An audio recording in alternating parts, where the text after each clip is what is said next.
जय हिंद, जय श्री राम। मेरा नाम पुलकित वर्मा है। अगर आप मेरे चैनल पे पहली बार आए हैं तो इसको ज़रूर से सब्सक्राइब करना और वीडियो अच्छी लगे तो इसको लाइक ज़रूर करना। आज की इस वीडियो में हम बात करेंगे हाई कोर्ट के जस्टिस यशवंत वर्मा जी की, जिनके घर पे अनकाउंटेड कैश डिस्कवर हुआ था 14 मार्च को। हुआ यूं था, जस्टिस जी कहीं गए हुए थे अपने काम से और दिल्ली में जो उनका घर है सरकारी, वहां पे आग लग जाती है। जैसे ही फायर ब्रिगेड वाले लोग वहां पे उनके घर पे आग बुझाने जाते हैं तो उनको ये देखने के लिए मिलता है कि जैसे वो आग बुझाने के बाद उनके घर का एक कमरा था जिसको वो खोलते हैं, वहां पे नोट ही नोट भरे मिलते हैं और पूरा कमरा नोटों से भरा होता है। और ये बात 14 मार्च को हुई थी दिल्ली के अंदर। तब ये बात दबा दी गई और जो जस्टिस जी हैं यशवंत वर्मा, जो दिल्ली हाई कोर्ट का पैनल है, उन्हें वो दोबारा ट्रांसफर कर देता है इलाहाबाद कोर्ट में। इस इंसिडेंट के बाद हमें एक चीज सोचने की जरूरत है, आखिर जज जो कि एक जुडिशरी संभालते हैं, उनके घर पे कमरे भर भर के नोट हैं, तो आखिर वो जो प्रैक्टिस कर रहे हैं, कानून व्यवस्था संभाल रहे हैं, उसमें भी वो लोग घपलाई कर रहे होंगे, तभी तो उनके घरों में कट्टे भर भर के नोट हैं। और ये चीज हमारे देश की सरकार को भी देखनी होगी कि जो लोग जज बन के बैठे हैं, जो हमारे देश की कानून व्यवस्था संभाल रहे हैं, वो लोग अपना काम ढंग से लीगली कर भी रहे हैं या नहीं।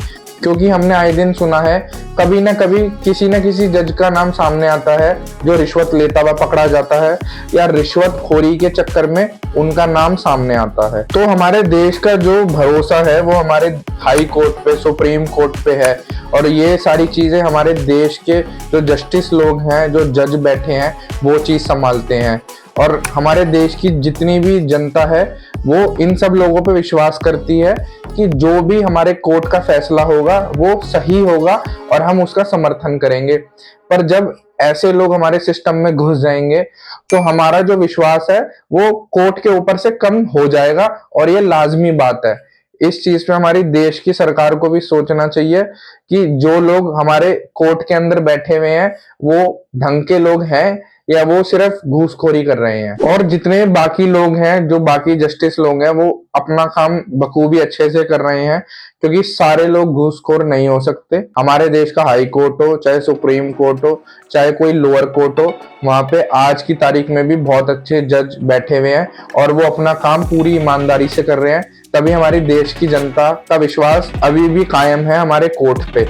पर ऐसी हरकतें जब सामने आती हैं तो थोड़ा हमारा विश्वास डगमगा जाता है, क्योंकि ऐसी चीजें नहीं होनी चाहिए। अब जो इलाहाबाद कोर्ट है, वहां के जो वकील है, वहां के जो कुछ जज हैं, वो ये बोल रहे हैं, पहले आपने इलाहाबाद कोर्ट से इनको दिल्ली हाई कोर्ट में ट्रांसफर किया, अब वहां पे इनकी चोरी पकड़ी गई या इनका चोरी में नाम आया तो आपने दोबारा इनको इलाहाबाद हाई कोर्ट में इनका ट्रांसफर कर दिया। तो वहां के इलाहाबाद हाई कोर्ट के जजों का और वकीलों का ये बोलना है कि इलाहाबाद हाई कोर्ट कोई डस्टबिन थोड़ी है कि किसी ने कुछ गलती करी या किसी का कुछ चीज में नाम आया, गलत हरकत में नाम पकड़ा गया, तो उसको उठा के इलाहाबाद हाई कोर्ट भेज दो। ये कोई डस्टबिन थोड़ी है कि किसी ने गलत हरकत करी तो उसकी हरकत को छुपाने के लिए उसका यहाँ ट्रांसफर कर दो। ये बात इलाहाबाद हाई कोर्ट के बंदों की भी ठीक है, वहां के जज और वहां के वकीलों की भी जायज बात है कि ये कोई बात नहीं हुई कि यशवंत जी की कोई चोरी पकड़ी गई तो उनको आप इलाहाबाद हाई कोर्ट में ट्रांसफर कर दो, क्योंकि ये कोई सॉल्यूशन नहीं हुआ। और इस केस में आने वाले दिनों में जो बार काउंसिल है वो भी संज्ञान लेगी और जल्दी से जल्दी जांच करेंगे कि इनके घर में जो कैश पकड़ा गया है वो सच में कितना था या कैश था भी या नहीं था, और उस हिसाब से इनके ऊपर कार्रवाई होगी। तो आज की इस वीडियो में इतना ही। हम आशा करते हैं कि जो भी एक्शन हो इनके खिलाफ वो अच्छा हो। अगर इनकी गलती है तो उसके खिलाफ एक्शन होना चाहिए। अगर इनके घर में कैश नहीं था तो इनके खिलाफ कोई कार्रवाई नहीं होनी चाहिए, पर किसी को बख्शा नहीं जाना चाहिए अगर उसकी गलती है तो। जय हिंद, जय श्री राम, भारत माता की जय।